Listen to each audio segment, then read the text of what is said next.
عورتیں جو ہے وہ اس کے اندر ناچتی ہیں، وہ جس کے پاس اپنی بیوی برابر میں بیٹھی ہے، جس سے اس نے نکاح کیا ہے، اسے چھوڑ کر اس غلیظ کو دیکھے گا۔ یہ حلال کو چھوڑ کر حرام پر رکنا نہیں تو کیا ہے؟ السلام علیکم ورحمۃ اللہ۔ آج کی ویڈیو بڑی اہم ہے۔ میرا ایک دوست ہے، میں نے اس سے ایسے ذکر کیا، ہم لوگوں کی بات چیت چل رہی تھی، اسی میں نے ذکر کیا کہ آج کل ہم لوگوں کے زندگی کے اندر، چاہے وہ اعمال ہوں، چاہے وہ ہمارا رزق ہو، چاہے وہ ہمارے کام ہو، کسی بھی چیز کو اٹھا کے دیکھ لیجئے، برکت بالکل ختم ہو گئی۔ یعنی کوئی بھی چیز، کوئی کام کرو، جتنا اسٹیمیٹ اسے لگاؤ کہ اتنے وقت میں ہو جائے گا، تو وہ دگنا اور تگنے وقت میں پورا ہوتا ہے۔ اپنا ایک شیڈیول تیار کرو تو اس شیڈیول کے اندر کام پورے نہیں ہو پاتے۔ رزق کا معاملہ ہے تو زیادہ سے زیادہ پیسے ہونے کے باوجود بھی اپنے کام اس کے اندر حل نہیں ہو پاتے، پھر بھی بہت سارے کام رہ جاتے ہیں اور پیسہ کم پڑ جاتا ہے۔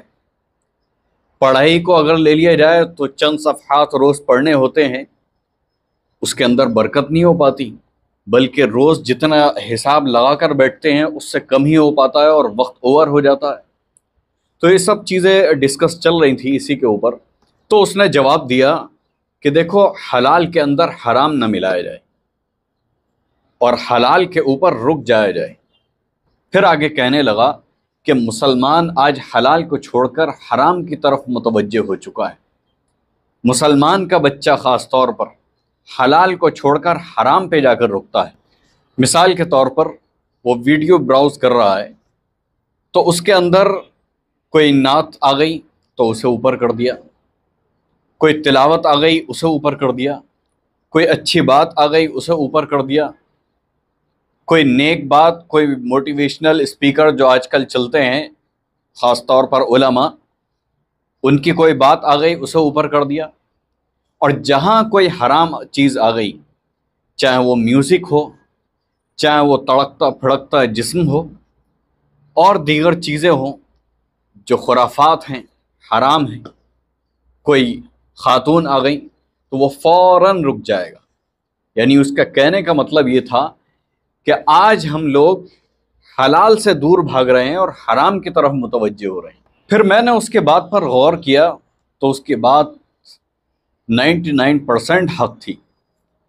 مثال کے طور پر کھانے کو دیکھیے، آج مسلمانوں کے اندر یہ غیرت اور یہ شعور ختم ہو گیا کہ ہمیں صرف اور صرف حلال ہی کھانا چاہیے۔ صرف بڑا سا بورڈ بنا ہو، ریسٹورنٹ کا بہت بڑا سا نام ہو، اس کے ہاں کھانے کے آئٹم بہت زیادہ مشہور ہوں، وہ وہیں جائے گا۔ اس کے بارے میں چاہے اس کو تصدیق بھی نہ ہو کہ یہ حرام ہے یا حلال ہے، وہ وہاں جا کر کھائے گا۔ وہ حلال جانور اگر اس کے ہاں ہے تو یہ ضروری نہیں کہ وہ جانور جو حلال ہے وہ حلال طور پر حلال کیا گیا ہو، ذبح کیا گیا ہو سکتا ہے جھٹکے کا ہو، لیکن صرف نام کے لیے، صرف رونق کے لیے، صرف ایک اسٹیٹس لگانے کے لیے، چاہے وہ انسٹاگرام پہ ہو یا ٹک ٹاک پہ ہو یا کہیں اور سوشل میڈیا سائٹ پر ہو، اسنیپ چیٹ پر ہو، صرف ایک اسٹوری لگانے کے لیے وہ ان پروڈکٹ کو کھائے گا اور اس کو کھا کر اپنے ایمان کو خراب کرے گا اور حلال کو چھوڑ کر حرام پر رکے گا۔ دوسری مثال لے لیے نکاح۔ اللہ سبحانہ و تعالیٰ نے اس کو ہمارے اوپر جو ہے وہ سنت قرار دیا ہے، نبی کریم صلی اللہ علیہ وسلم کی سنت ہے۔ جو اپنی خواہشات ہیں اسے جائز طور پر اپنی اہلیہ کے ساتھ پورا کر سکتے ہیں، لیکن جب نکاح ہوتا ہے، جب حلال کام ہوتا ہے، شادی ہوتی ہے، تو وہیں پر ناچ گانے ہوتے ہیں، غیر عورتیں جو ہے وہ اس کے اندر ناچتی ہیں۔ وہ جس کے پاس اپنی بیوی برابر میں بیٹھی ہے، جس سے اس نے نکاح کیا ہے، اسے چھوڑ کر اس غلیظ کو دیکھے گا۔ یہ حلال کو چھوڑ کر حرام پر رکنا نہیں تو کیا ہے؟ تیسری مثال مال کو لے لیجئے گا۔ حلال کما رہا ہے، حلال غلے کے اوپر بیٹھا ہے، حلال اس کے پاس آ رہا ہے، حلال چیزوں کو وہ استعمال کر رہا ہے، لیکن اس کے دماغ میں حرام چل رہا ہے کہ میں بیمہ کرا لوں، پالیسی کرا لوں، 20 سال بعد یہ 20 گنا ہو جائیں گے، میں فلاں کمپنی کے اسٹاک میں لگا دوں، جس کے بارے میں یہ بھی نہیں پتا کہ وہ شراب بیچ رہی ہے یا کیا حرام کام کر رہی ہے۔ بغیر تحقیق کے اس کے اندر پیسہ لگایا اور مدد کی حرام کام کے اندر، تو یہ حرام پر رکنا نہیں ہے تو کیا ہے، حلال کو چھوڑنا نہیں تو کیا ہے۔ اگر نہیں بھی کر رہا ہے تو اس کے دماغ میں یہ چل رہا ہے کہ کس طریقے سے اپنے مال کو 2 کے 10 کر لوں اور 2 کے 50 کر لوں اور 100 کر لوں، اور اس کے لیے بالکل وہ یہ سوچنے کو تیار نہیں کہ میری سوچ حلال کی طرف جا رہی ہے حرام کی طرف۔ اگر آپ حرام نہیں بھی کر رہے ہیں تو اپنے دماغ کے اوپر سوچ کے دیکھیے کہ جب اس کے اندر حرام چیزیں آنے لگیں تو پھر یہ ایک دن ادھر چلے گا بھی، اور جو حلال کی جو برکتیں ہیں آپ کے پاس وہ ہلکے ہلکے آپ سے دور ہونا شروع ہو جائیں گی۔ ایک بوتل لیجئے جس کے اندر پانی بھرا ہو، اس کے اندر 1 بوند کالی انک ڈال دیجئے، وہ ظاہر ہے کہ پانی جو ہے وہ کالا رنگ پکڑ لے گا۔ پھر اس کے بعد کسی سے کہیے کہ اسے پی لے، نہیں پیے گا۔ اگر آپ اپنی اولاد سے بھی کہیں گے تو وہ بھی اسے نہیں پیے گی۔ بیوی جو آپ کے ماتحت ہے، اگر آپ اس سے کہیں گے کہ اس پانی کو پی لے تو وہ نہیں پیے گی۔ آپ اپنے رشتہ داروں سے کہیں گے کہ اس پانی کو پی لو، ہرگز نہیں پئیں گے۔ تو جب وہ ہلکی سی خرابی جو کہ انک حلال ہے، کوئی حرام پانی سے نہیں بنی ہوئی ہے، وہ ایک پانی کے اندر ڈل گئی، اس کے اثرات کالے ہو گئے، تو یہ جو آپ کے ذہن میں چل رہا ہے، جو آپ یہ اسکرول کر رہے ہیں اور اس کے بعد ایک جگہ رک جاتے ہیں، حرام پہ رک جاتے ہیں، یہ آپ کی زندگی کو کتنا متاثر کرتی ہے یہ آپ سوچ بھی نہیں سکتے۔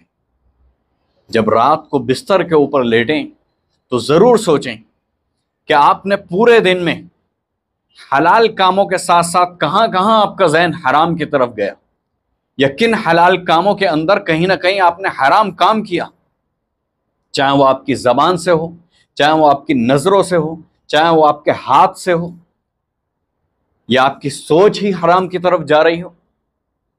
اگر آپ اس کا محاسبہ کریں گے اور حلال کے اندر حلال پر رک جائیں گے، حرام سے بچیں گے، حرام سوچ سے بچیں گے، حرام مال سے بچیں گے، حرام کاموں کے اندر اپنے وقت کو برباد کرنے سے بچیں گے، تو یقیناً ہمارے گھروں کے اندر برکت آئے گی، ہماری زندگی کے اندر برکت آئے گی، ہماری جان کے اندر برکت آئے گی، ہمارے مال کے اندر برکت آئے گی۔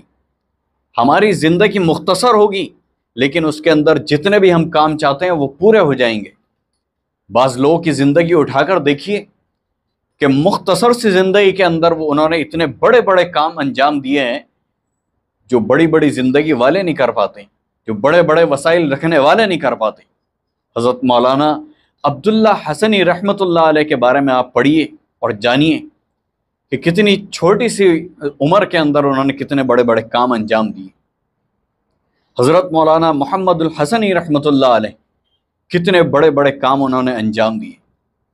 یہ بزرگ ہیں ہمارے جو ہمارے لیے نظیر ہیں، جن کو پڑھنے کے بعد، جن کی زندگی کے اوپر عمل کرنے کے بعد، ان کے تجربات سے فائدہ اٹھانے کے بعد ہماری زندگی بابرکت بن سکتی ہے، ہماری زندگی کے اندر عافیت آ سکتی ہے، حلال مال کے اندر بھی برکت آ سکتی ہے۔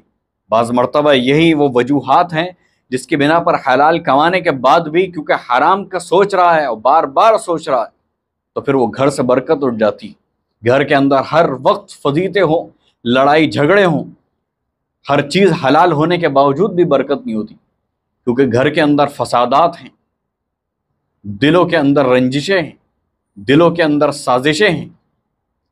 تو اپنی سوچ کو، اپنے اعمال کو، اپنے وقت کو حلال کی طرف لگائیں اور حلال پر ہی جم جائیں، حلال پر رک جائیں۔ یہی میری آج آپ لوگوں سے درخواست ہے۔ اللہ سبحانہ و تعالیٰ میرے لیے بھی اس کو آسان کر دے اور آپ سب کے لیے بھی اس کو آسان کر دے۔ ہماری ویڈیو کو لائک کریں اور آپ کی اس متعلق کیا رائے ہے وہ ہمیں کمنٹ میں بتائیں۔ ہمارے چینل کو اگر آپ نے ابھی تک سبسکرائب نہیں کیا تو سبسکرائب کر لیں۔ وآخر دعوانا الحمد للہ رب العالمین، والسلام علیکم ورحمۃ اللہ وبرکاتہ۔